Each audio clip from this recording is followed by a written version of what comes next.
Hmm? Ah! Ted, what you're doing is irresponsible. This club actually means something to this town. I know that. I do. Trent, what do you love? Is it writing? Yes. Yeah, well, good, because you're darn good at it. Thank you. Welcome. Me? I love coaching. Now, I'm going to say this again, just so you didn't think it was a mistake the first time I said it. For me, success is not about the wins and losses. It's about helping these young fellas be the best versions of themselves on and off the field. And it ain't always easy, Trent, but neither is growing up without someone believing in you. Let me ask you this. Is my tongue still in my mouth? Because I am about to hallucinate from all the heat here.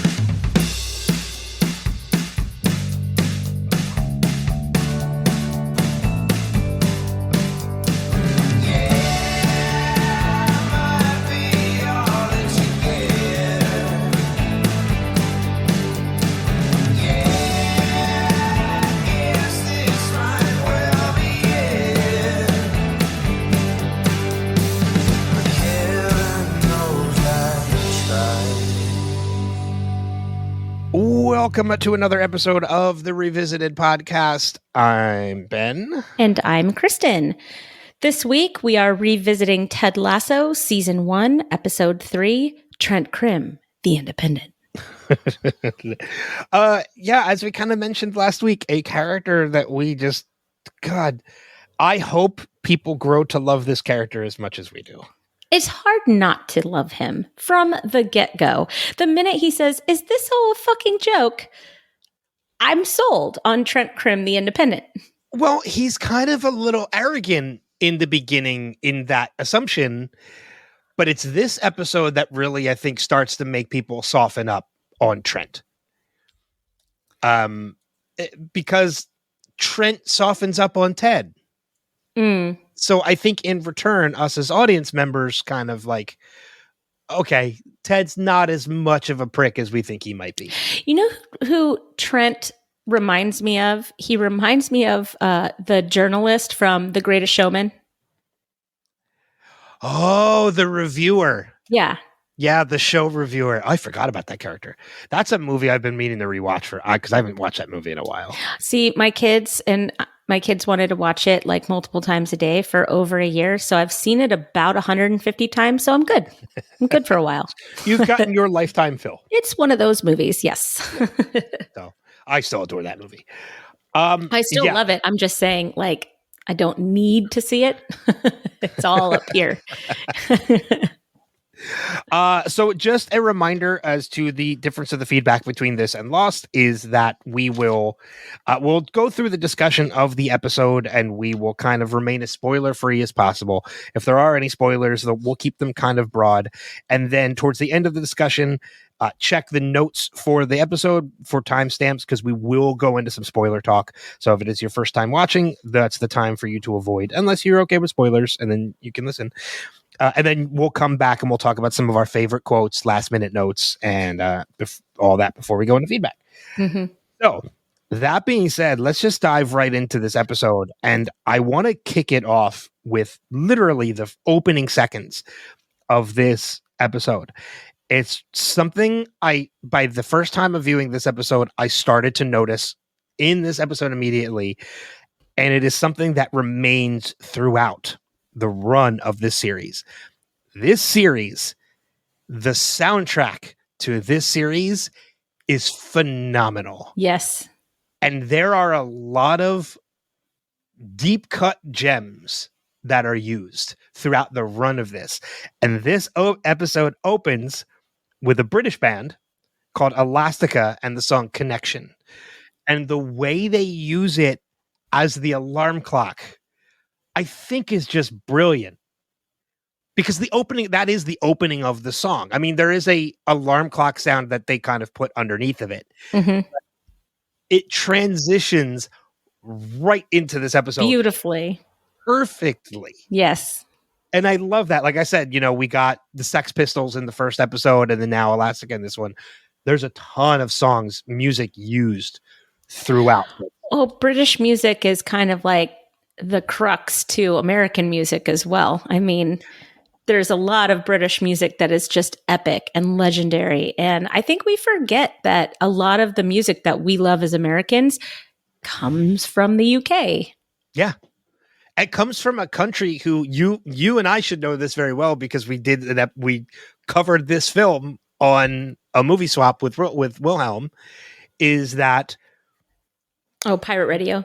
Pirate Radio, like, it is a country that is known for its rock in, the Rolling Stones and bands like that. Beatles, and the Clash, the Beatles, the Clash. Like, it is a country known for rock music, but it's a country that is known to be against rock music, right? When it first started. Well, that's like Footloose, I guess. I don't know. it's Footloose. Maybe. I agree with you. I do love the fact that we have like these really great music elements that are in that kind of goes through this entire series. And it was really creative the way that they used the opening song, for sure. But the opening itself too, I think is a lot of fun, because we see that one. No. Well, no, not even that. I'm talking about the opening with Rebecca. Okay. We're back to the show. With her, like, the pictures have been taken. She has told Higgins to submit them to the newspaper. She is waking up this morning high on life, because she is expecting, this is it. This is going to be the downfall of Ted Lasso. This is what's going to destroy the team. I don't care if it destroys Ted in return. She's tearing open the curtains and letting the sun shine. She is happy until she gets to her office and she sees nothing in the papers and she freaks out. And this, I think, is one, it's fun because as viewers, we're not yet backing Rebecca. We're still kind of against her because she's against everybody. Mm-hmm. So we're kind of happy to see her freak out a little bit. We're excited to see it, that these pictures are not in the paper. But also it is great acting by Hannah Waddington. Mm-hmm. It's a freak out. Yeah.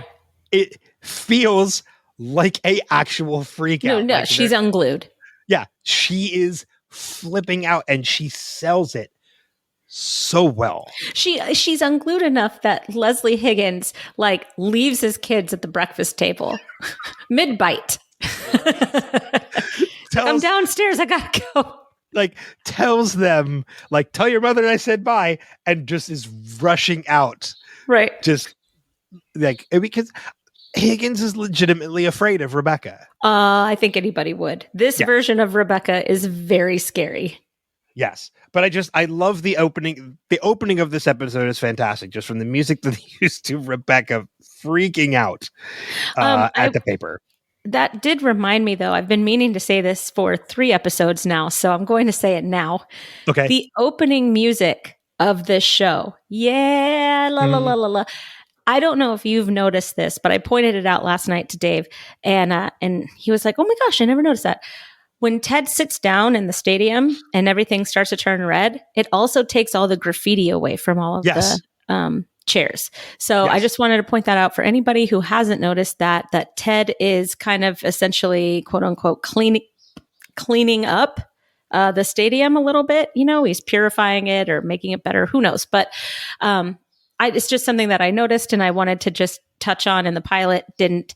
I was like, okay, I'm going to talk about biscuits. Didn't. So here we are.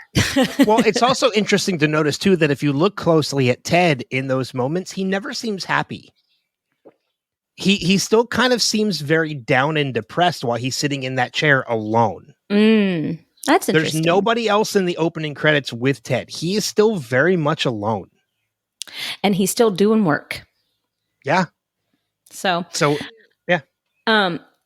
Yeah, it's interesting to me that Rebecca, and this is, I don't know, I guess maybe we could just chalk it up to, season 1 Rebecca, but Rebecca is so angry and so petty and so narrow-minded that she's prepared to take down Keeley with this. I mean, granted, they're not friends yet, but she's another woman.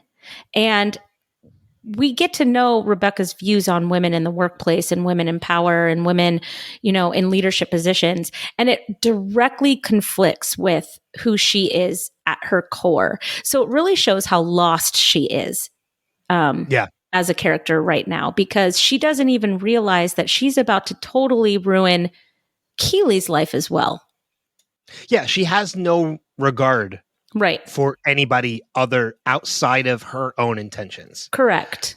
She doesn't care who she brings down with herself. She wants to destroy everything, and she doesn't care who else it destroys with her. And you're right, Keely is somebody who she just kind of, I think she kind of, because I have this in my notes too, that there's 3 key characters to this episode to me, of characters that we see different sides of. Rebecca is absolutely one of them. Keely is another, and Roy is another character that we see. Roy for sure. Roy, absolutely. But I think one of the things we see about Rebecca and Keely in this is that something I think even Rebecca realizes in this episode is that she was, like you mentioned, she was prepared to take Keely down with the ship along with Ted and everybody else. I think Rebecca realizes in this episode that she has severely underestimated Keely. Oh, 100%. Because it's Keely is the one that comes to Ted and realizes and knows that these pictures have been released. Right. And I think Rebecca kind of underestimated the fact that Keely has connections too. Right. She's a very successful model. Yeah. She's been in the business for a really long time. She understands how the business is done. She, of course, has publication connections. Of course. Why are you going after a model, Rebecca? Come on. She's not just some blonde bimbo girlfriend of one of the players. Right. She is incredibly intelligent and capable. Right. Right. And Rebecca severely underestimated that with this whole plot. She will not be doing that again. No. And while we're just continuing on, I know we're kind of jumping around a little bit, but I'll bring this up because this is another one of my points. We talked last week about some of the friendships that we're going to see, and one of them begins in this episode. Yes, it does. And let me tell you, as somebody who is in their early to mid 40s, I absolutely find in this episode, I basically fell in love with Keely. Yeah. Because she is just so quirky and fun. And we get a lot of that throughout this episode with the relationship with Rebecca. But by the end of this series, I can tell you right now, I was also pretty much in love with Rebecca. Because who wouldn't be by the end of this series? Not Rebecca now, for sure. But that later on in this episode, we'll kind of jump to that now. That whole moment, that whole scene with Rebecca and Keely. And Keely and her and Rebecca's boobs. When Keely calls her out and says, "Oh, that is an oddly specific reference. It means that there has to be a picture of you topless on a boat somewhere." Right. And she kind of coaxes that out of Rebecca to actually show her the picture. Right. Well, she's like, you wouldn't mention it if you weren't proud of it. Yeah. Keely has a read on Rebecca. Oh, yes. And the fact that she's like, I'm like a teenage boy. I can't stop looking. I love that Keely is just so open, and she just doesn't, she has no, and not in a negative way, has no regard for what she is. She doesn't feel like, she doesn't care if people judge her. It makes me, and I know that Rebecca has girlfriends. I mean, we see that, but I don't know that she's ever had a really close friend like Keely before. So, yeah. Girl talk is probably lost on Rebecca a little bit. And she's just kind of like, oh, I guess we're just going to chat. She takes off her shoes and gets comfortable on the couch. And you can see Rebecca's like, what in God's name are you doing? And Keely doesn't care. And Keely doesn't care, but we also see Rebecca open up to it. She likes it. Yeah, this is the different side of Rebecca for that we get out of this episode. We definitely get a softening of Rebecca. She's it's not laughing. Just Ted that softens her. Keely is a huge part of this. I mean, again, like I'm keeping it very broad, but the friendship of Keeley and Rebecca is one of my favorite parts of the series. It's excellent. And I love the fact that it starts now. It starts now. It starts very early. Yeah. Yes, definitely. But again, like we see Rebecca opening up to it. She's laughing at Keeley. She's smiling at the things that Keeley is saying. Like she is softening up. Mm-hmm. And it's too, like, as you mentioned, I don't think she has never had any girlfriends.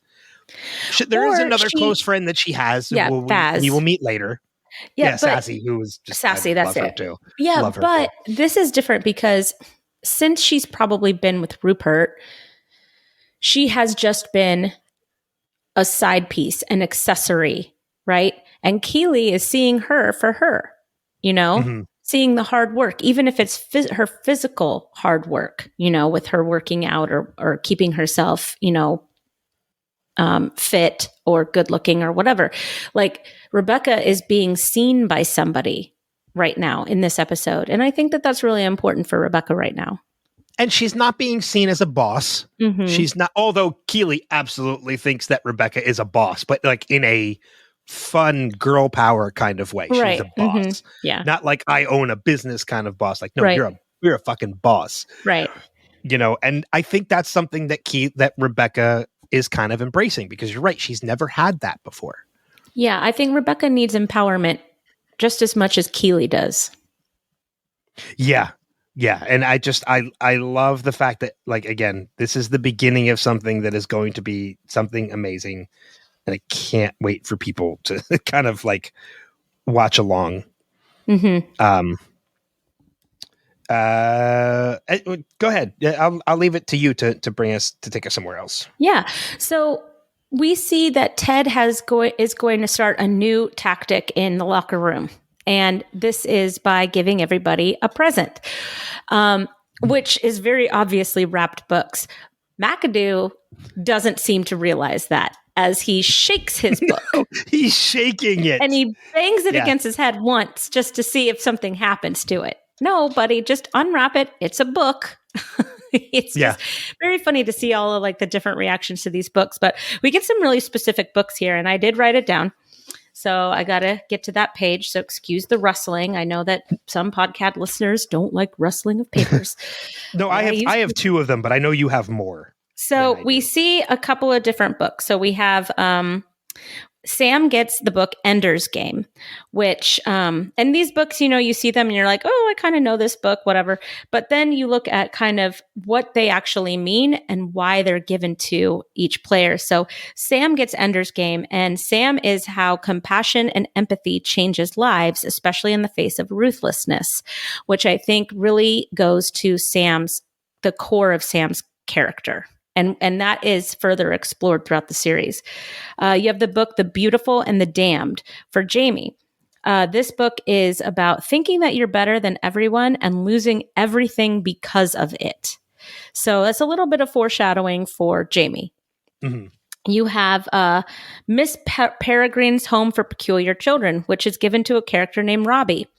Now, before we started recording, Ben and I looked forever for this character named Robbie. And we realized Robbie is just, I think, the name for just extra teammates, because the book is it's a fantasy about a group of children with different abilities coming together in a community, much like a team comes together. So Ben and I have decided that the Robbies of the team are just going to be called Robbie from here on out. These are the players who have no names and are not necessarily characters that we will get to know. They are just Robbies. And lastly, the last book that we get is Roy's book, which is A Wrinkle in Time, and we will go over that later, because there's Roy's book really drives the whole episode forward, I think.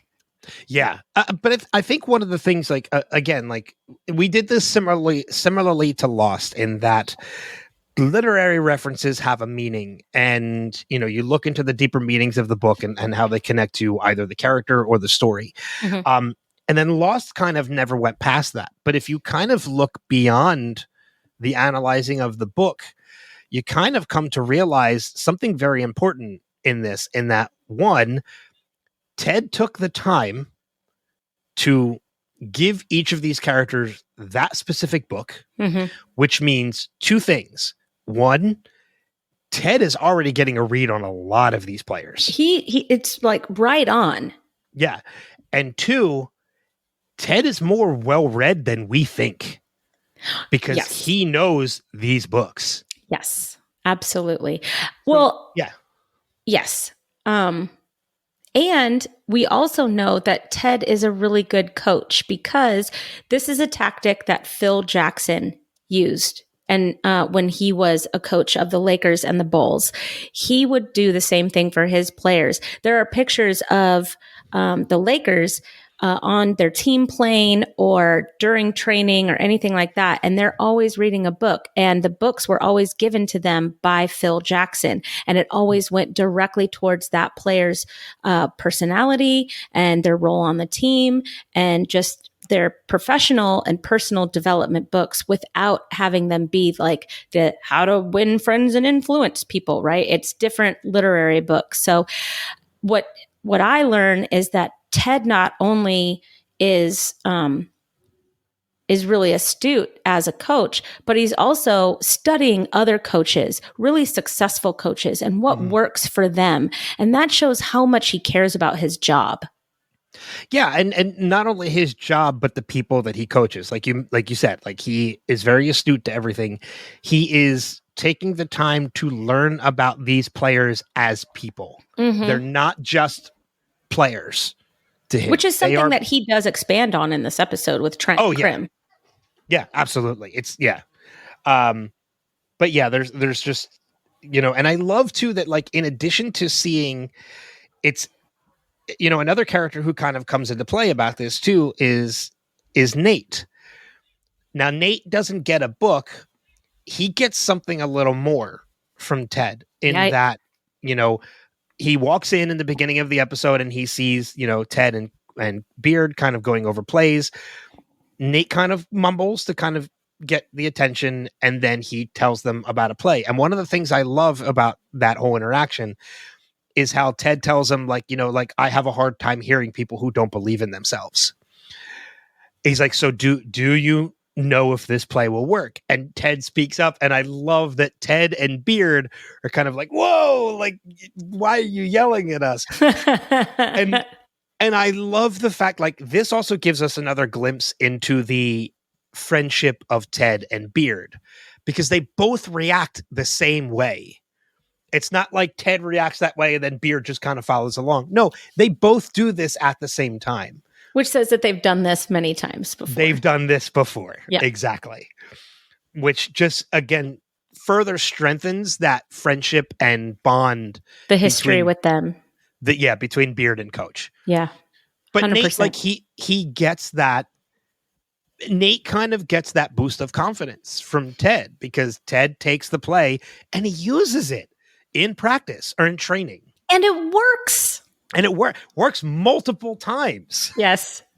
Yeah. And I love to Jamie's chagrin. Yeah. And I love that, like, when he asks Nate about it, like, he says, like, how do you feel? He's like, I kind of don't know, like, how I feel about this. And Ted's like, kind of like getting your first pube. And such a weird line. But it kind of, like, I love, because we're seeing the beginning of so many things in this episode. Yeah. We talked about Rebecca and Keeley. We haven't talked about Roy yet, but we'll get to that. We're seeing the beginning of some things with Nate. Like, we're at the story point has now, started. We're out of exposition.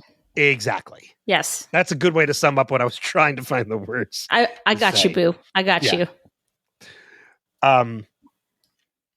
Yeah, so the books is something that, like, I wanted to make a note of too. And they're furthering the progress of making us hate Jamie as a character. Oh, he is so terrible.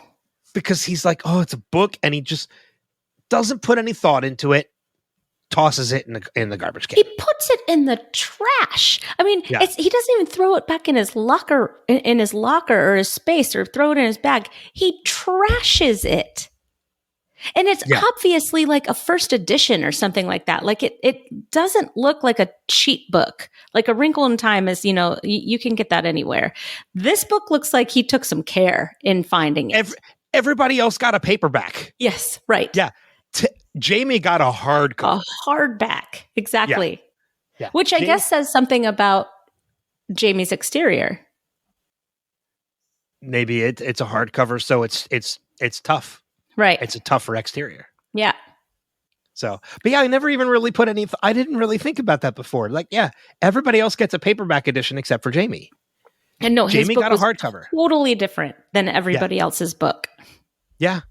Which, I mean, it's F. Scott Fitzgerald. There are paperback versions of that book. Yep, right. It has been out for a while. Yeah. So, it's not, which could also, I mean, it also makes me wonder, like, so are these books that he bought, or are these Ted's books that he's giving the players? No, he must have bought them. Their spines weren't even cracked. I don't know. I feel like the Wrinkle in Time that Roy had felt kind of used. I'd have to go back and look. Yeah, I'd have to go back and look too. But it is funny how The Beautiful and the Damned was a very beautiful book.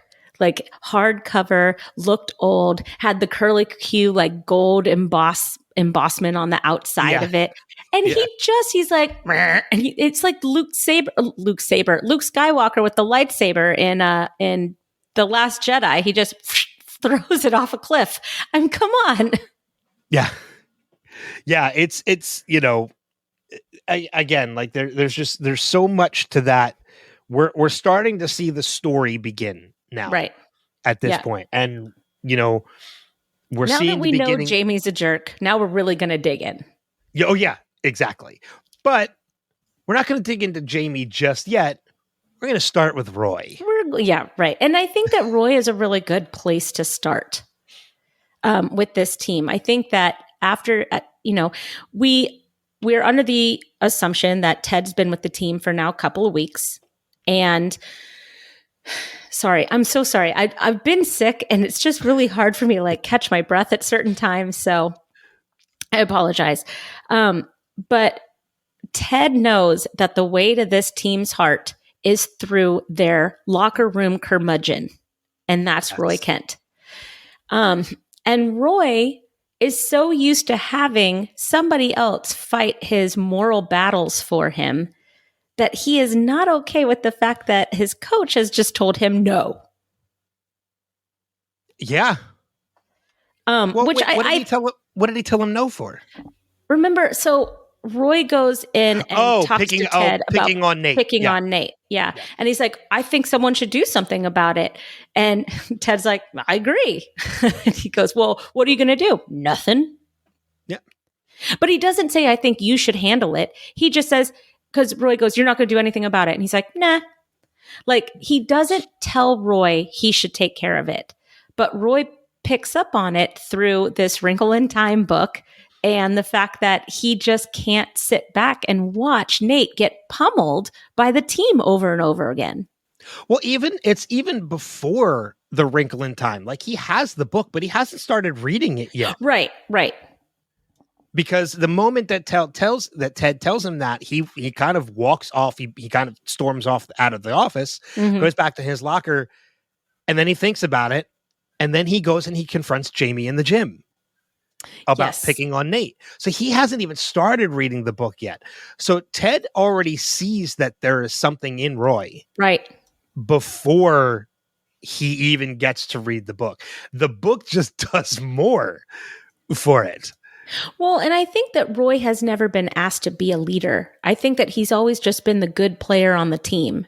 You know, he's always been the captain of the team because he's the more experienced player on the team, but he's never really acted as a captain. He's never really acted as a leader. So I think that it's really interesting to watch him come to terms with the fact that he is the leader of this team. Yeah. And I think that that's kind of what is explored in this episode. Well, and Ted sees it. Like, he even Beard asks him, like, why are you riling him up? And Ted tells him, like, look, if we're gonna make headway with this team, the first domino to have fall is Roy's heart. Yes. Like, and boy, isn't that true? Yeah. I mean, and because we're led to believe up until this point that out of every player, Roy's the one that doesn't have one. And we find out a heart. So he's a Tin Man. He's basically a Tin Man. And we find out by the end, it only takes one episode to completely turn us around on that. Oh my gosh. This episode is such a good Roy Kent episode. One of many. Yeah, but this one, it's Roy just Kent episode. Fantastic. And I know we're jumping around, but his impression of Ted Lasso is one of the best. I know we usually save quotes till the end too, but this one's a very short one because you're right. We see him do like the Roy Kent impression and Keeley call him out on it. And then Keeley does the impression of Roy. And after Keeley walks away, he's like, all right, that was pretty good. Howdy, y'all cowboys. My name is Ted Lasso and I'm from Kansas. Pow, pow, pow. And he's not even doing proper finger guns. Like his fingers are curved, like they're not pointed straight. Like it's this, like he's pulling the trigger and not being the gun. It's hilarious. It's hilarious. He's not even doing finger guns properly, which I love. But yeah, like that we get. I know we are kind of jumping around, like we've talked about Rebecca and such, but like we're starting to see, like it was kind of almost jarring a little bit too in getting to see McAdoo and Colin in this episode because they are basically Jamie's lackeys. They are the ones that are picking on Nate, and Jamie is kind of the ringleader of it. Like they're the ones that are kind of putting him in headlocks. They're giving him noogies. Like who does that? Like you're a child.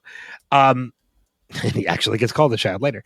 And seeing Roy kind of go to confront Jamie about everything. Like we've already gotten that. He's already tossed the book at this point. We're like, okay, like, yeah, you're a dick. And then Roy goes and confronts Jamie. And again, we're furthering wow, you really are a dick. Because Roy comes up and he says, like, he wants to ask him something. And Jamie just goes off on his gym routine. And Roy's like, that's not what I wanted to ask. He's like, I didn't care about all that. And he's like, yeah, you were. Like, that's why you asked. And I'm like, he never fucking asked that. He's just, you just see Jamie and it's so bad. It's just, he's so awful. He's so hard to take. I remember in that first season, during the first watch, I was like, oh my gosh, I hate him so much. I just want him to get hit by a bus. Like you can't handle him. He's so terrible. Yeah. So we're starting, we haven't gone down there's more to Jamie path yet. No, that's not really explored in this episode either. No, it's really not. Like I said, the three key characters in this episode to me are Keeley, Rebecca, and Roy. And you know what? I'm going to throw in Trent Crimm too, because we really get to know Trent in this episode. Yeah, we really start to learn a little bit more. We start to explore Trent Crimm's storyline as well. But before we get to that and sticking on to Roy, if that's all right. That's fine with me. I love talking about Roy Kent. That's mental. There's another character. Well, that's fucking mental. That we meet in this episode, who is one of my favorite characters of the entire series. And that's Phoebe. Oh, Phoebe. She's great. Roy Kent's niece. It is where we start to learn that there is a softer side to Roy. Oh my gosh, it's so squishy. And it is through Phoebe. Mm-hmm. I mentioned last week, we kind of got a glimpse of Phoebe because Roy escorts her onto the pitch when they're playing Crystal Palace. But this is where we really get to meet Phoebe. Mhm. And Phoebe, we find out who Phoebe is because she is a student at the school that Roy and Ted go to visit and do some really nice things for. Mhm. Definitely. Playing with the students. And like, again, we get to see the softer side of Roy, as I say, through Phoebe, because Phoebe is his reasoning for going to the school, but we get to witness Roy playing with all the students. Yes. And he's legitimately enjoying it. Yes. Well, he gets to pound soccer balls against these kids' heads. So, of course, he's doing just fine. And I love that Ted runs in and Roy just kind of rolls his eyes and does it. And even though Ted does it, he's like, all right, well done. Like, but then he says, okay, Roy, you get in line now. And he has Roy. No, he tells Roy to go to the other station to play with more kids. Oh, I thought that he went to get into line.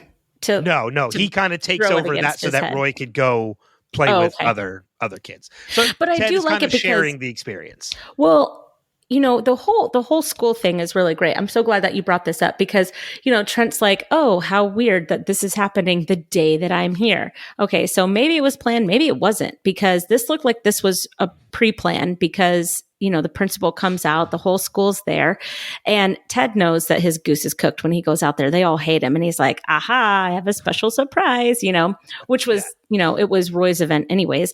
And Roy Kent comes out, and I don't know if you saw it, but the kid in front with the longer hair, he is just obviously a super fan and cannot believe his stupid dumb luck. Yeah.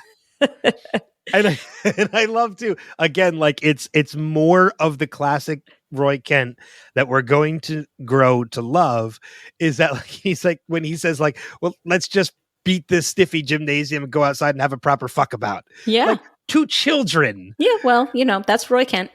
And you learn that's Roy Kent. That's the public loves that Roy Kent. They know what they're going to get when they get him. But I do love the fact that he didn't want to talk to them about success, or he didn't want to talk to them about anything. He wanted to go outside and do what he does. That's where he's comfortable. He wasn't comfortable up there. And so while the principal was like, nobody ever spends this much time here, like, I'm really surprised, Roy was just doing what Roy was comfortable doing.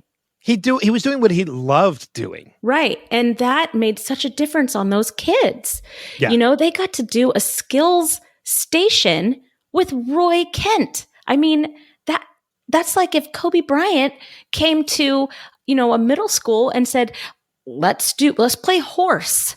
It's so funny that you mentioned Kobe, because I was legitimately thinking, okay, that's like basically shooting hoops with Jordan. Well, that if I can, I will always mention Kobe Bryant. Reference Kobe. I will always mention Kobe Bryant. I mention him every day in my classroom. I have a current war, just as an aside, I have a current war going on with one of my students right now. He wrote MJ is GOAT on my board, and every day I erase it and I put KB. And then I'm teaching and he'll sneak up to the board and he'll erase it and he'll put MJ. And it's been going for a week now. I know you might hate me for this. I love Kobe. Your student's right. Nope. MJ is the GOAT. No. Yeah. No. Anyway. Anyways, yes. Anyway. But I just, that whole thing, and you see that Trent Crimm is in the audience, obviously, because he's like 3 heads taller than every other student there. But, they call him a wanker, and Trent's smiling because he's like, no, everybody hates you. But then he kind of, we see how this is perceived through Trent's eyes as Trent realizes this is not for show. This is not something that, Trent was invited along so that they could, quote unquote, see how, approachable Ted Lasso is. No, he just was hanging out with Ted Lasso. Like, obviously there was no pretense about this from Ted's perspective. Yeah. Well, and what I love about that, bringing Trent into this conversation too. First off, I yelled at Trent when I was watching, because you're right. He's 3 heads above all these other students, but he's not sitting all the way in the back. Oh, he's not. So clearly he's blocking the view of some of these kids with where he's sitting. But besides that, like, Trent was really just a fly on the wall up until he overheard Ted and Roy talking about the fact that Ted gave him a wrinkle in time. Yes. And I think that's the moment. Sorry, I love that exchange. I think that's the moment where Trent really started to realize there's more to Ted than just this American coach who's coming in to teach a sport he doesn't know anything about. Right. Yeah. Because, and I'm glad that you talk about that, because, and we'll talk about this meal a little bit more, but Ted really explained what he views his role to be on this team as the head coach. And I think that it's like the most important tidbit of information that we have gotten about Ted Lasso so far, 3 episodes in. And to sum it up, it's basically the game of football is secondary. Yes. And the players are first. The players are first. And that's why he has Beard. Beard is his rules and regulations guy. And Beard knows that. He knows what his role is because Ted probably gave him a book. But he knows his role.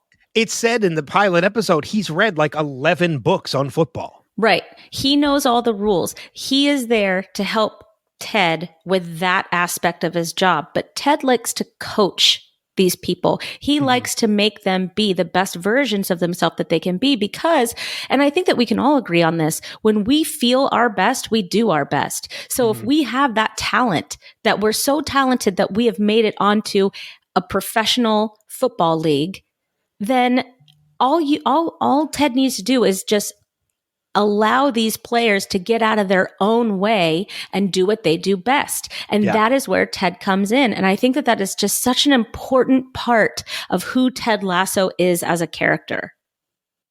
Yeah. Yeah, for sure. Sorry, I was reading my notes to see where I was going with this, because I want to. No, that's okay. I kind of went all over there. But I do think that is the most important part of Ted Lasso. I completely agree with you, because you're right. Beard is kind of like the notes guy, and then he gets input from other places as well. But I mean, outside of like, and it's really interesting when you look at it in that perspective that Ted is more about the people than the game itself. It extends beyond the players. We're seeing it with Rebecca. We're seeing it a little bit with Keeley. We're going to begin to see it with other people around Ted as well. So it is more than just the players that he is coaching. Well, I think that Ted actually has a passion for, and I get this because I am a teacher, so I understand this outlook on life. I forgot it. I saw you pause because my microphone stand went wonky and I had to fix it. So I was doing 2 things at once and I shouldn't have. So I apologize. What was I saying? So, please help me. Can we rewind? I brought up how he's coaching other people outside of the players. That was a good point. You already forgot where you were going with it from there? Dear God. Oh, that's all right. Well, maybe it was so good too. You'll remember it. I won't. It's gone. No? It's gone. It's gone. All right. Yeah. That's all right. But speaking more on Trent Crimm and keeping with that aspect of everything, we get to past the school. We see Trent and Ted actually go for a meal. And there's so much with this meal as well. In that, and this is kind of one of the points I made that I definitely see shine in this moment, is that I mentioned in the pilot, when we were breaking down the pilot episode, how Ted is somebody who automatically gives somebody trust until you give him a reason to not to. Like, some people live life in order to get trust, you have to earn it. Ted gives it until you lose it. And I think that's how it should be. I do too. And we see that even in this dinner scene. He trusts in this chef. Has never had Indian food before, never tasted it, knows nothing about the spice palette of it and like how spicy the food can be. Totally trusts this chef to make him something. And Ted doesn't kind of slightly taste it. He digs right in. Well, it looks delicious. I just had Indian food for the first time earlier this year, and it does look absolutely delicious. It was sweet potatoes, right? No, that was like I can't think of the name of it, but that was like a sauce that was there. It's like a thick, like curry sauce. Oh, I thought that I saw sweet potatoes as well in the little dish, because there was a sauce dish and then there was the other dish. Anyways, it doesn't matter. Yeah. The best part about him choosing this restaurant is that he chose a restaurant because the cabbie invited him to his father's restaurant. And Ollie was like, nobody has ever taken me up on this offer. And this is where you realize Ted Lasso isn't just any old person. He's not doing any of this for show. He is a sincere, genuine, like, I want to know my people and all the people around me, and he views as anybody that comes into his, personal space, his personal life, as somebody worth exploring. Yeah. Right down to the cabbie that takes him home from the airport. Well, not only that, but we get more of that in when we're getting the dialogue of the reading of Trent's article. Mm-hmm. We see he runs into one of the students that was at the school, who asks him how his nose is, and like he shakes the mother's hand, like he's getting to meet this child's parent. Mm-hmm. And then we see him with that female soccer player, and he's playing with her. Like, he's already interacted with her before. He has not forgotten her, and he wants to be more.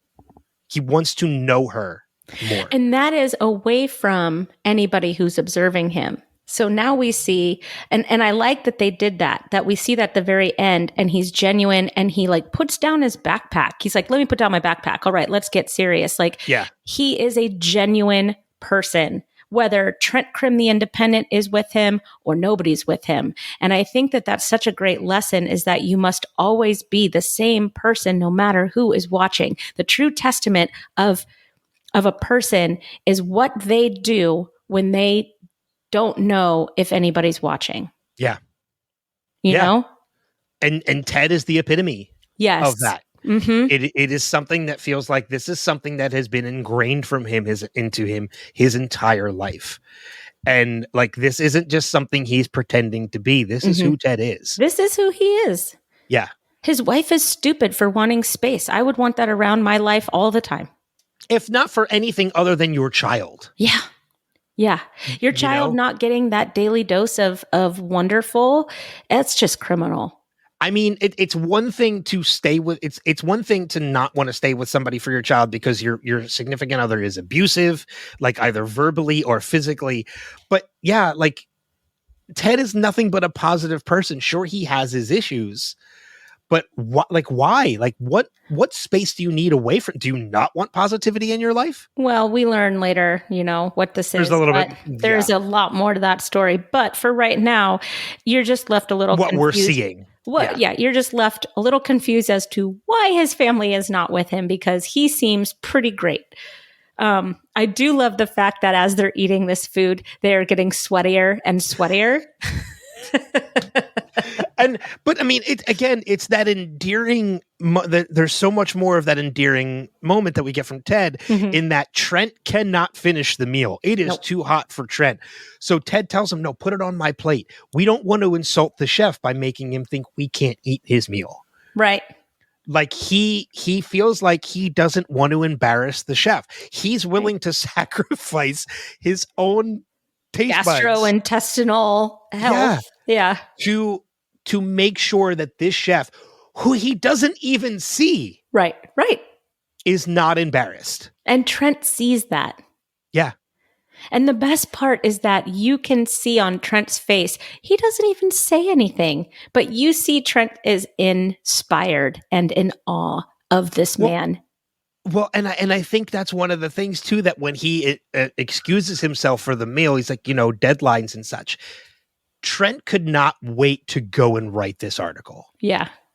He was anxious to get this written. Yeah. And put the word out there because he wanted people to know about Ted. Because he's just wonderful. And he's like a warm hug. But I love it when Ollie's like, "Hey, Dad, he likes it. He likes the food." And then he comes out He with says more it's plates. perfect. He comes out with more plates and he goes, "I know you Americans like to eat." Yeah. I love like he's giving this whole inspiring speech to Trent. And then he's like, "Can I ask you a question? Do I still have a tongue?"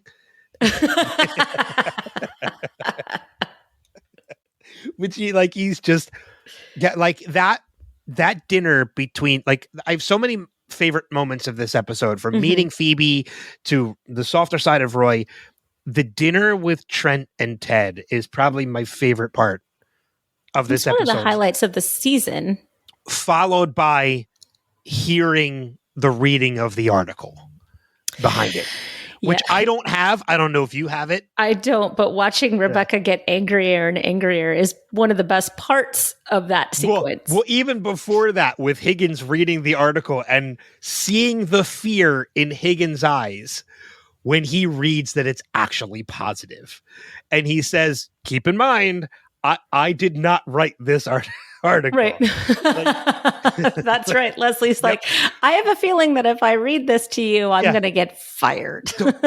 don't shoot the messenger. Like, I'm just reading the article. Higgins is so scared of her. It's great. It's just, but yeah, the dinner with Trent is just probably one of my favorite parts. Yep. To this. I agree. Hard agree. I think. So, okay. Let's go back to Roy just for a moment, because we see Roy step up. We see Roy step up and stick up for Nate in the locker room. And I think it's wonderful because when he goes up and he realizes that Jamie never had that talk with McAdoo and Colin, he realizes in that moment that he has failed his job as a leader. And so I think that this is where Roy realizes that he needs to be a leader. And so he goes to the club. I love it when he goes to the club because you can see, and this is something that I'll talk about more in the spoiler section, but you can see that this team is following Jamie's lead right now. And Jamie doesn't care or notice that this team is following his lead, because Jamie wants to go do bottle service at the hottest club in town with his model girlfriend. And all these other football players, are just joining because they want to be in the same atmosphere as Jamie Tart right now, because they want to matter. And then I think that Roy sees in between that moment and the locker room moment that he really does need to step up as a leader, because a leader is needed on this team. And you see Roy start to take it seriously. Like, that book really changed his heart and his mind. Yeah, and I love the fact too that the moment he comes to that realization is because he's not just reading the book, he's reading the book to Phoebe. In her cute little pink bed. Yeah, he is lying in bed reading the book to Phoebe. And it's when he comes to that realization, when he's like, "Oh no, I realize then it has to be me." And then he stops, he's like, "Fuck." Yeah. And Phoebe's like, "Language." That's a bad word, Uncle Roy. And that's when he leaves and he goes to the club, to confront Jamie. Right. And I think like, it's not just the fact that, like, he goes and he confronts Jamie. It's the fact that Roy calls him a child. Like, that, you can tell in that moment, it looks like that right there, that's hit. Like, that slapped Jamie. Well, Jamie is being a child. But he's also never been held accountable. He's never been held to a higher professional standard, because pro athletes that are that talented, they don't have to be accountable. We see that in American sports all the time. And so it's nice to see somebody calling that out. Yeah. Oh, yeah. Absolutely. So it's just, I'm with you on that. Like, it's, I'm glad you went back to Roy, because I did have that in my notes about, reading the book and confronting Jamie. And it didn't take long for that book to make an impact on Roy. It's literally the same day. Because we understand by the end of this episode that he is more introspective than we give him credit for. Yes. But that's all I have. Other than spoilery stuff. Yeah, I have some spoilery stuff too. I was looking to see if there is if there's actually wording of the article. Let's see. I think this is nope. I don't think this is it. Have you read A Wrinkle in Time? I have, but it's been a long time since I've read. I know there's a movie out now too, and I haven't watched that. Yeah, it's with Oprah and George Clooney. I never saw the book or saw the movie, but I did read the book, and I didn't really enjoy it. I'm going to be honest. Maybe I'll give it another look one day, but I have read it recently because I'm a middle school teacher and I read a lot of middle school books. You would think by my Goodreads profile and my library profile that I don't know how to read very well. But so I have read that book, and it didn't grab me the way that it grabs other people, but I can see why it was used for Roy. And I love the fact that he read it to Phoebe, which does suggest that it is a book for younger readers. Mm-hmm. Yeah, which, I mean, again, we see him reading it to Phoebe. So it plays right along with that. Mm-hmm. Yeah, so I'm with you. Let's dive into some spoiler territory. So if you're listening right now and this is your first time watching and you want to avoid the spoilers, now's the time to check the show notes and skip ahead to the time listed to when we'll talk about some of our favorite quotes, which we have a bunch. So you don't want to miss that. So go ahead and skip ahead to that now. But now that we're officially diving into spoiler territory, I would like to start with two that I have. Okay, good. Because I was about to verbal diarrhea on you. So go. So sticking to Roy confronting Jamie in the club, man, do we get a look from Keeley that there is some attraction. Oh, she is hot for Roy. Yes. Yeah.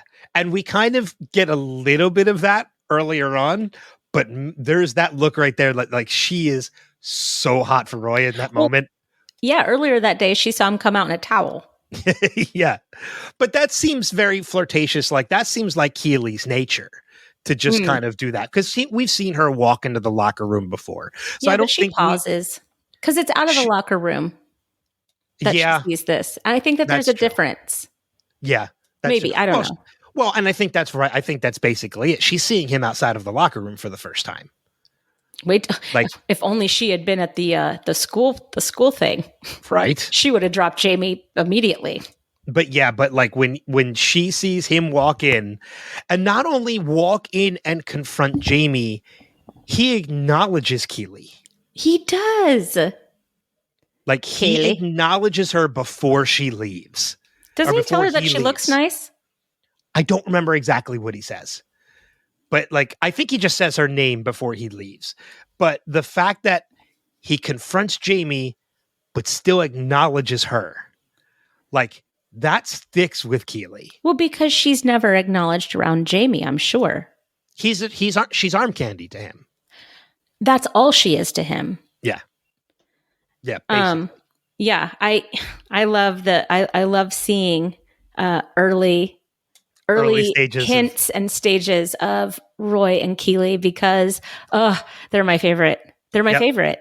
Yeah, I completely agree with you. I like to think that they ended up together. That's my headcanon. It's left very open. It totally is. Well, because you can make an argument for Jamie and for Roy. Yeah. But Roy is my answer. And when we last see them, all three of them are sitting together. Yeah. So we don't know. She might not have ended up with either of them. Right. As long as she didn't go back to Jack, I'm fine. Yeah. Yeah, because that's for another day. Did you notice that McAdoo and Colin are a little different? Yeah, they're a lot different. I love the fact that they're playing on, because we do learn that Colin and McAdoo do have a very close friendship. They're best friends. Yeah, and we do see that. Mm-hmm. But they are two completely different characters now as to who they become later. McAdoo becomes a leader. He becomes captain of the team. And Colin, the bully, is bullying somebody for being different when he is closeted right now. And that to me is that is so truthful of how it is in reality, right? These big bullies that, especially in schools, they are often the ones that have the biggest secrets in their life. They're the ones that don't want to admit who they really are. And they're so scared of being found out of who they really are that they become this bully persona so that they don't have to be noticed as different. Yeah. Yeah. And you're right. Like it's sorry. Colin is, he's very closeted. And it almost makes me wonder if the actor that plays Colin knew that that's where the character was going to go. Oh, I'd be interested to know. Because we do know that, again, we talked about this already, the writers did have this story. Like they knew this whole story was outlined. Like they knew where it was going to go, where it was going to end. They knew it was going to be a 3-season story. Right. So I almost wonder if they knew that Colin was going to be closeted, and if they did, if the actor knew that they were going to be closeted. That'd be interesting to know, because I don't think that we find that out until season 3. We don't. Right. Yeah. I think it's in season 2. No, I really think it's season 3, because Trent is a big part of that. Trent becomes a big part of that in season 3. Let me see. When does Colin? Let's see. Oh no, it's season 3. Yeah, I know. Yeah, it's late in season 3. Right. Jesus. No, that was when he comes out. But when is it revealed? Season 3. Is it season 3? Okay. All right. No, I'll take your word for it. And it's funny. Sorry. No, go ahead. I was just going to say, back to McAdoo and Colin real quick, is that, they're all out and they're drinking at this hot new club with bottle service and crazy times and stuff like that. But if you fast forward to the night in Amsterdam that they all had the night off, what did they do? They watched movies and had a pillow fight. You know what I mean? Exactly. Like that is the lasso effect, just in these smaller characters. Yeah. Well, I mean, and even going into that too, like we'll talk about that as we get closer to it too. But like we talk about the lasso effect, like that's something that Ted knew was going to happen. Right. Right. He knew if he gave them the choice, they wouldn't be able to make it. Because these players are used to not having free choice. Yeah. Yeah. Exactly. And there's so much that you can do in a night in Amsterdam that, he basically broke their brains by saying, "You're free, bye." Yeah. I want to talk a little bit about Nate's play. Because I mentioned last episode that I made the mistake of going back and rewatching the series finale. Nate the Wonderkind? This is why I went back and watched the finale. Because Nate's play is what wins the game. Oh my gosh, you're totally right. Oh my gosh, I totally forgot. Nate's play is what wins the game for them in the series finale, because Nate says, "You used my play. You used my play." It's never used in a game until the finale. And what I really took away from this is because, like, we see Ted say, like, "I want you guys to win." Oh, hold on. He says, I have it written down. Shit, where is it? Make it a performance. I want you winning an Oscar at the Emmys next year. Which one? That's not how the ESPYs work. You also don't get an Oscar at the Emmys. Oscar at the ESPYs, not Emmys. Sorry, I misspoke. You don't win an Oscar at the ESPYs. But what I really took away from that in that relation to this is that, one, yes, it's Nate's play that wins the game for them, because Ted does the performance and then Jamie does the performance during the actual game. I'm open. But I think this really speaks a lot to Jamie, because Jamie kind of just blows it off. Like, he's the decoy. He hates this play. He doesn't want to do it. But in the series finale, when Ted and Nate are mimicking, the Oscar at the ESPYs, Jamie fully remembers it. Because him and Sam are, Jamie remembers the play. Oh my gosh, I love this show so much. My whole heart wants to like explode right now. Like, I have a stomach ache from joy. Like- So Jamie, even though he was against the play and kind of wrote it off, he still absorbed it. Yeah. He still took it in. Yeah. And he remembered it 3 years later. I know. He's great. It says so much about Jamie. That's the reason why I said last week I went back and I rewatched the series. Right. No, I understand that. Yeah. Because I remembered Nate's play. And I love that it's Nate's play that wins the game in the end. Well, that's funny that you mentioned that, because at the end, in the series finale, we also get Trent Crimm talking about his book. Yeah. And we get little tidbits of that. So a lot of this episode ties directly in with the finale of the series. Well, he's not writing the book yet. He's only writing the article for The Independent. Right. That's the tie-in, though, is that we still have Trent's words. This is with an article, and at the end, it's the book, right? Yes. This is like Trent is now invested in Ted Lasso and Richmond, AFC Richmond. And that carries all the way to the finale. Yeah. That's what I'm talking about with the connection. I got it. The only other spoiler-full thing I have to mention, and this is also another reason why I went and I rewatched the finale, is at some point, Jamie does get that book back. Because that's what he keeps the piece of the Believe poster in, and and it's the same book. So I'll bet that Ted took it out of the trash. We don't see that book again until the finale. I'm telling you, this is a really important episode. It is when Sam takes out the first piece and Jamie is the next person to take out the piece. He takes it out of the book. He's had that book on him for a while. He probably started reading it when he went back to, oh my gosh. What team did he go back to? Manchester United. Thank you. Manchester United. Yep. But no, I think it's even before that, because the copy that he takes the piece of the sign out of is the same book. Well, that's what I'm saying. I think he started reading that book. When he actually started to lose everything, and he probably needed to do some soul searching. I'm very curious, because I don't remember if the book is given back to him again, or it's just left a mystery that he somehow went and got it. Hey, guess what? We're going to find out. Anything else spoilery for you?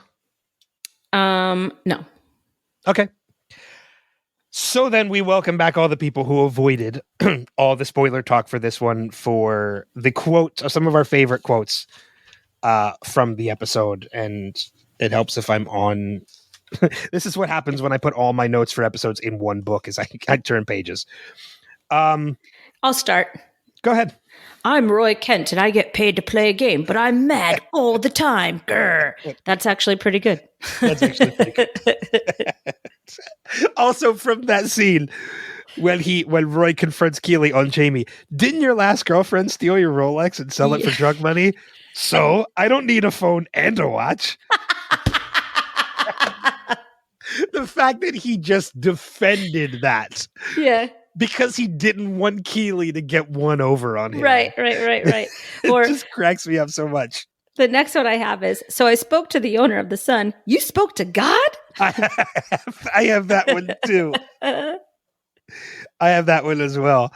From the beginning. From the beginning, when Rebecca tells Ted she has a branding meeting. Oh, I always feel so bad for the cows, but you got to do it. Otherwise, they can get lost. And then he waits for a second, dum-dums the desk, and that was a branding joke. Right. I feel like if we were back home in Kansas, I'd be waiting for you to stop laughing right now. I love it. I like it. I got Lasso makes Paso and creates Team Fiasco. Whoa, Keely's got bars. Keely's got bars. I'm cute as a button and I can rhyme my ass off. God, it's no wonder they want to destroy me. I'm telling you, this is the episode I fell in love with Keely. She's wonderful so in this. Yeah. So you said this spoke to the odor of the sun. Am I supposed to be the little girl? When and he goes, I'd like you to be. And then there's hey Trent, you know who you remind me of right now? No, who? One of them robot vacuums, just kind of wandering around looking for dirt. Roomba. Yep, that's the one. I like when Rebecca asks Higgins if the photos can be traced back. But didn't you use a burner phone or anything? I'm not a spy, Rebecca. Right, exactly. We also get the first of something that will come back many times. We're not going to spoiler. It's and when Ted asks Beard about something and his reply is Illinois state champs, baby. I love it. Every time that Beard says bebe. Bebe? Bebe. Yeah, the bebe is going to come back a lot. I have one other quote, but I actually have the quote. Oh, do it. Do you have any others before I play it? Hang I'll use on. it to wrap up. This was going to be front page of the Sun today. Manager shags star player's girlfriend. I'd like to think a more accurate headline would be manager innocently feeds young woman whose relationship does not define her. Oh God, Ted is so endearing. I fucking love it. Yeah, me too. Go ahead. Any with other? yours. I have a million, but go ahead with the last one. So this will be the final quote, and I actually pulled this one because I love this one so much, and I don't know why, but it just broke me the second time I watched this when I did the rewatch of the episode, and it is the first of many of this particular line we will get from Roy. Oh, I know what it is. Yeah. Hey, Roy, you come to the club tonight? Hold on, will you be there? Of course, bro. Then fuck no. I don't know why I laughed so hard the second time because it's awesome. But I mean, like even when we were doing Lost, I mean, this was a popular fuck no, and that's from a completely different time. Like we right. will. It is the first of many. Roy Kent's voice deepens like Littlefinger in Game of Thrones. Like both of them just like go into these like different registers of their voice to be their character. And Rosa Diaz from Brooklyn Nine-Nine. Yeah, absolutely. Any final notes before I head into a solo feedback session? Yes, for this enjoy episode? that. All right, cool. So with that being said, let's get into some feedback for the episode. Kristin has left the recording, but and I'm doing this solo for the first time ever. I'm doing this solo, and I hope people don't mind that because I want to do the best that I can. So, but again, yes, we do have just a couple pieces of feedback this week for the episode. We have one piece of feedback that actually comes to us from the website, revisitedpod.com. And this feedback comes from Jenny. She says, "Hey guys, this is my first watch for Ted Lasso, and I am delighted to be able to watch along with you guys. I have started watching it in the morning while on the treadmill. And if anyone thinks that isn't the best way to start a day, then they are a wanker." Thank you, Jenny. And I'm so glad that this is your first time watching. Hopefully our format is doing well for you and helping you to be able to kind of avoid the spoilers, putting us, I'm putting those notes in the show notes to let you know when to skip. This way, if you don't want to be spoiled by anything that we're talking about, you don't have to be. So let me know, let us know in, future feedback, if that's helping you. And if you're able to, kind of follow along with, without being spoiled of anything. And please keep that feedback coming, because I would love to be able to and I know I speak for Kristin on this as well, we want to hear your thoughts, especially from someone like you who's never watched the series before. So keep that feedback coming. Let us know as you progress through. What are some of your predictions? Who are some of your favorite characters? What are some things you want to see? We won't tell you whether or not you're right or wrong. We're just very curious, to hear these things from a newcomer, from a newbie to Ted Lasso. So, but more importantly, we hope you're enjoying the show, because we just absolutely adore this show. And I know I speak for Kristin on that one as well.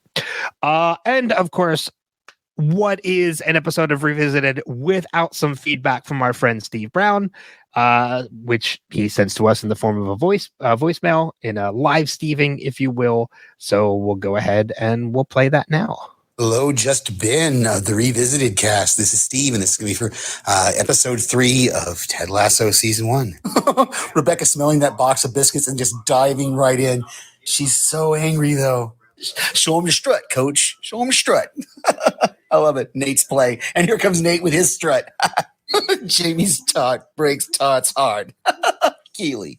Ooh. He walks in. Oh, what's his name? The Rebecca's assistant. She didn't slam her laptop shut. It's first time for everything, I guess. Then she slams it shut when Keely walks in. I think Ted was one of the ones who ate the Butterfinger wrapped, or the turd wrapped in the Butterfinger wrapper. I don't know. Use your balls as a speed bag. I forgot that one. Great, Roy. Like this Rebecca, this version. I know I don't want to spoil anything, but yeah, I just don't like this version of Rebecca. Oh, he put a from in there, but I'm still going to call it a mic drop. Trent Crimm from The Independent. This conversation between Roy and Keely is, I can push all your buttons right now. I feel like a teenage boy. I can't stop staring at them. Rebecca's tits. Of course, all the kids love Roy Kent. Roy could get away with using the F word in front of a bunch of school kids. Nice. And Roy with the headbutt soccer ball. And Phoebe's just adorable. Am I supposed to be the little girl? I love it, Roy talking about the wrinkle in time, a wrinkle in time. I love Ted. Is my tongue still in my mouth? Because I'm about to hallucinate from all the heat coming out here. I love it. Me and Roy have so much in common. I don't see so well at night anymore, but it's all of you. All right. I can't wait to hear what y'all said about this one. Talk to you later. It's great. I'm so glad that we got to hear Trent's article there at the end. Great. Thanks, Steve. This is just the number of just quotable lines that come from this series throughout the run is just amazing, and we've only scratched the surface when it comes to them. The further along you progress, and the more you get to know these characters, the more you end up loving some of these lines that come about and such. And they're just it's fantastic. I hope everybody out there who's watching for the first time is really enjoying the show.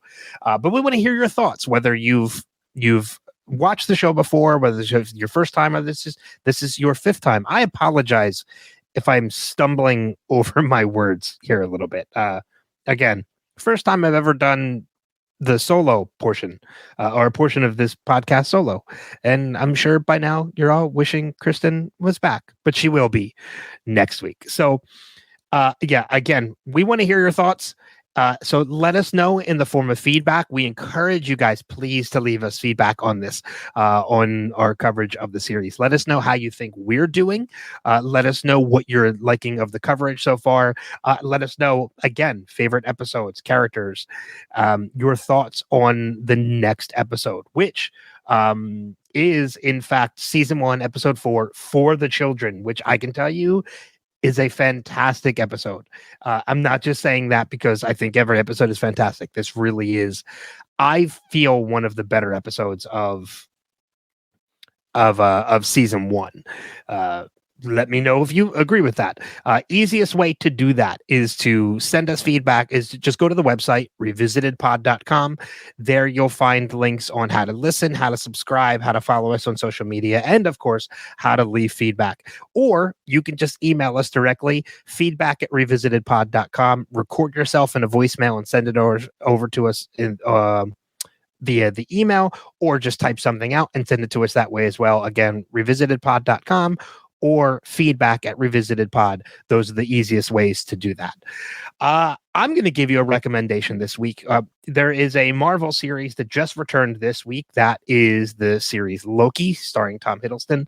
I just watched the season premiere, and it is absolutely fantastic. I love Loki is not my favorite of the Marvel television series. Hawkeye will forever hold that spot. Well, for now, holds that spot for me, just because of how grounded I felt that series was. But I absolutely love the zaniness and the quirkiness of Loki, and the season premiere starts off incredibly strong. Ki Hoi Kwan, who is now an Oscar winner from Everything Everywhere All at Once, has joined the series. He's absolutely fantastic. He is a brilliant addition to the series so far, and I hope he sticks around for the entire series. And I know I'm pretty sure I can speak for Kristin on this one as well, because she's a big fan of the Marvel series. In addition to checking out Revisited at revisitedpod.com, we encourage you guys to go check out Podcastica, because this is a joint Podcastica kind of project, in that we share it both with my Wilhelm podcast and with Podcastica. And there's so much happening over at Podcastica right now. You've got Rima and Paik are talking about Great British Bake Off, which just returned on Strange Indeed, which is so much fun. I love that series as well. Kristin, James, and Party have just wrapped up their Ahsoka coverage, so you can go and check that out as well. I know I need to kind of binge that whole series because I didn't finish it. Jason, as well as others on the Walking Dead cast, or the cast of us now, I apologize, are covering Walking Dead Daryl Dixon. There's so much happening over at Podcastica. Go over and check it out. Greg and Veronica just finished up with Wheel of Time coverage, so you can go over there and check that out. I apologize to people. I was supposed to be part of that coverage this year. I only made it to 2 episodes. Just timing wasn't right, and kind of a lot of things didn't line up, especially after this incredible season finale that the show just had, that I was supposed to be a part of as well. And I apologize to Greg and Veronica and all the listeners over there for that. But go check out, the Wheel of Time cast, as well as just podcastica.com. Go over there. I promise you there's something for everyone over at podcastica.com. Last but not least, I want to make mention of something for my Wilhelm podcast that's coming up. One of my favorite interviews from last year, one of my favorite guests from last year, Josh Robert Thompson, who was the voice of Jeffrey Peterson on The Late Late Show with Craig Ferguson. He's done a ton of voiceover work with shows like Family Guy and American Dad, and he's just an incredible comedian and impressionist and such. He is joining me on Wilhelm again for our annual Halloween episode. We're not going to be promoting anything. He is just coming on to talk horror. He's coming on to do a top 5 episode for Halloween, and him and I together are going to reveal and discuss our top 5 favorite Universal monsters. So if you're a fan of the Universal monster movies, Dracula, Creature from the Black Lagoon, Wolfman, The Mummy, all those classic creature features, Josh is a huge fan of those, so we are going to be talking about them on there as well. WilhelmPodcast.com is where you can go to subscribe to that podcast so that you don't miss out on that. Plus, Kristin and I do the movie swap over there every 2 weeks as well, where we give each other homework and just discuss those movies and whatever, derailments and tangents we go off of for that. So I think that is it for this week. Again, next week's episode, season 1, episode 4, For the Children, is a great episode. Encourage you guys to leave the feedback. But the only thing I will say to wrap this up is what I say to always wrap it up. Thank you guys for always being a part of this. Thank you for listening, subscribing, all that you guys do. But until next time, we'll see you guys back out on the pitch. Take care.